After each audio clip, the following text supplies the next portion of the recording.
వరంగల్ జిల్లా నర్సంపేటలోని ప్రముఖ పుణ్యక్షేత్రం ధర్మశాస్త్ర అయ్యప్ప స్వామి ఆలయం తెలంగాణ శబరిమలగా విరాజిల్లుతోంది. నిత్యం వేలాది మంది భక్తులు అయ్యప్ప స్వామి శరణు కోరుతూ ఈ ఆలయానికి క్యూ కడుతున్నారు. సమీప పల్లెలతో పాటు రాష్ట్రం నలుమూలల నుంచి అయ్యప్ప మాలధారులు ఇక్కడికి వచ్చి పడి పూజలో పాల్గొంటున్నారు. శరణు అయ్యప్ప అంటూ భక్తుల భజనలతో ఆ ఆలయం మారుమోగుతోంది. వరంగల్ జిల్లా కేంద్రానికి సుమారు 35 కిలోమీటర్ల దూరంలో ఉన్న నర్సంపేటలో 30 ఏళ్ల కిందట ఈ ఆలయాన్ని నిర్మించి ధర్మశాస్త్ర అయ్యప్ప దేవాలయంగా నామకరణం చేశారు.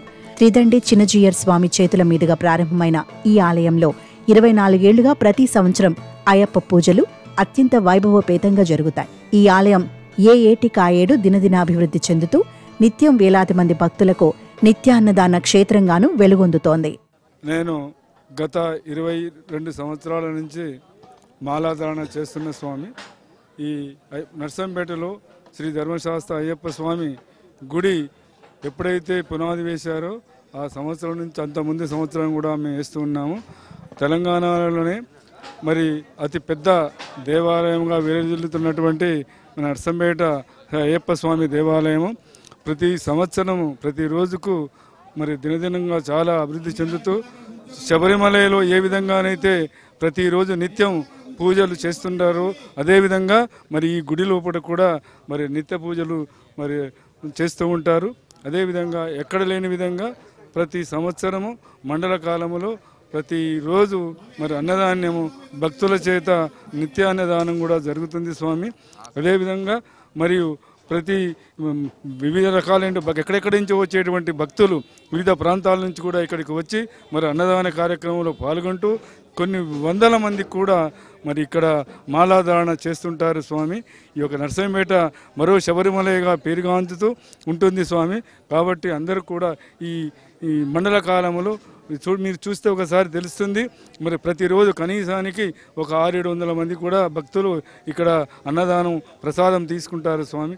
కాబట్టి ఇంకా దినదినాభివృద్ధి చెందుతూ ఉంటుందని మేము అనుకుంటూ మరి ఈ కృప కూడా అయ్యప్ప స్వామి యొక్క కృప అని అనుకుంటూ నేను ఇన్ని సంవత్సరాలు మాల చేస్తున్నా. నా ఆరోగ్యం కూడా చాలా చక్కగా ఉంది.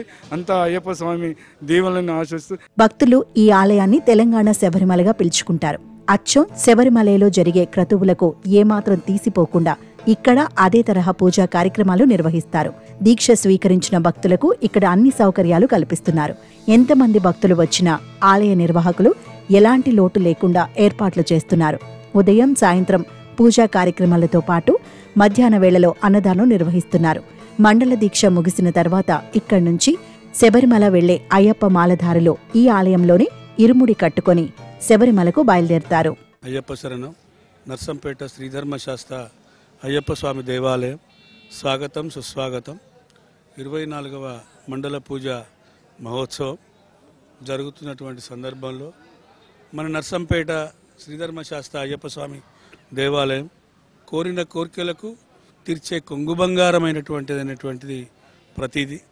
ఇక్కడ మన దేవాలయంలో అందరికీ సుపరిచితమైనటువంటి ఆది గణపతి, అదేవిధంగా పంచముఖేశ్వరుడు, నాగేంద్రుడు, సంతాన నాగేంద్రుడు, సరస్వతి మాత, రమాసహిత సత్యనారాయణ స్వామి, మాలికాపురత్తమ్మ, సుబ్రహ్మణ్యేశ్వర స్వామి ప్రధాన ఆలయంగా అయ్యప్ప స్వామి దేవాలయంగా 18 కూడుకొని నిర్వహిస్తున్నటువంటి దేవాలయం. శబరిమలలో శాస్త్రోక్తంగా నిర్వర్తించినటువంటి విధంగానే మన దేవాలయంలో ఉదయాస్తమన పూజలతో ప్రారంభమై మండల కాలం లోపల కూడా ప్రతి సంవత్సరం శబరిమలలో జరిగేటువంటి తాంత్రిక రీతిలో మన దేవాలయంలో దాని యొక్క క్యాలెండర్ ఆఫ్ ఈవెంట్గా ఈ యొక్క కార్యక్రమం అంతా కూడా నిర్వహించుకోవడం జరుగుతుంది. నిర్వహిస్తున్నటువంటి సందర్భంలో వేదమూర్తులైనటువంటి బ్రాహ్మణోత్తములందరినీ కూడా ఏదైతే ఈ యొక్క తాంత్రిక పూజలో నిష్ణాతులైనటువంటి వారిని వేదమూర్తులైన బ్రాహ్మణోత్తములందరినీ కూడా ఆహ్వానం చేసుకొని వారందరి చేతుల మీదుగా ఈ యొక్క పూజా కార్యక్రమాలు నిర్వర్తించడం జరుగుతుంది. ప్రధానంగా మన దేవాలయంలో నిర్వర్తిస్తున్న కార్యక్రమం అంతా కూడా శ్రీధర్మశాస్త్ర అయ్యప్ప స్వామి సేవా చారిటబుల్ ట్రస్ట్ ఆధ్వర్యంలో ఈ యొక్క కార్యక్రమం అంతా కూడా నిర్వర్తించడం జరుగుతుంది.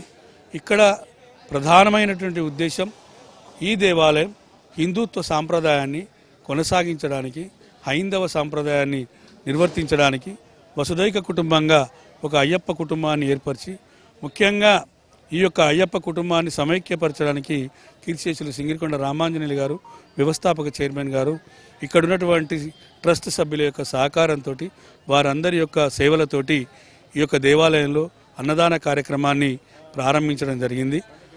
ఆ యొక్క కార్యక్రమం అంతా కూడా ప్రతిరోజు కూడా నవంబర్ 15వ తేదీ నుంచి జనవరి 1వ తేదీ వరకు ఈ మండల కాలంలో అయ్యప్ప స్వాములకు భక్తులందరికీ కూడా ఎక్కడ కూడా లేదనకుండా, ప్రతి ఒక్కరిని కాదనకుండా ఒక క్రమశిక్షణమైనటువంటి పద్ధతిలో ఎక్కడైతే దాతృత్వం ఉన్నటువంటి దాతలందరినీ కూడా ఆహ్వానం చేసుకొని వాళ్ళని సత్కరించుకొని వారి ఆధ్వర్యంలో ఈ యొక్క అన్నదాన కార్యక్రమాన్ని నిర్వర్తించడం జరుగుతుంది. సనాతనమైనటువంటి హిందూ ధర్మాన్ని ప్రజోపయోగకరంగా అందరికీ ఉపయోగపడే విధంగా తీర్చిదిద్దే విధాలనే ఉద్దేశంతో నిర్వహిస్తున్నటువంటి కార్యక్రమం శ్రీధర్మశాస్త్ర అయ్యప్ప స్వామి దేవాలయం. శబరిమలలో అయ్యప్పకు నిర్వహించే ఉత్సవ బలిక్షేత్ర, పల్లివేట, పంబారట్టు, దివ్య పడిపూజ కార్యక్రమాలను ఈ ఆలయంలోనూ నిర్వహిస్తారు.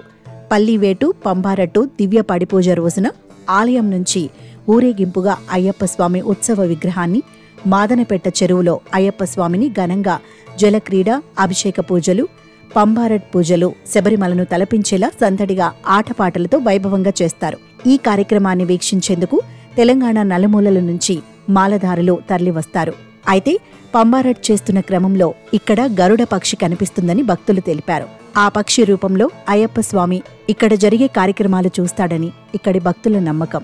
ఈ ఆలయానికి వచ్చిన భక్తులకు అనుకున్న కోరికలు నెరవేరుతుండటంతో ఏటా భక్తుల రద్దీ పెరిగి తెలంగాణ శబరిమలగా విరాజిల్లుతోంది.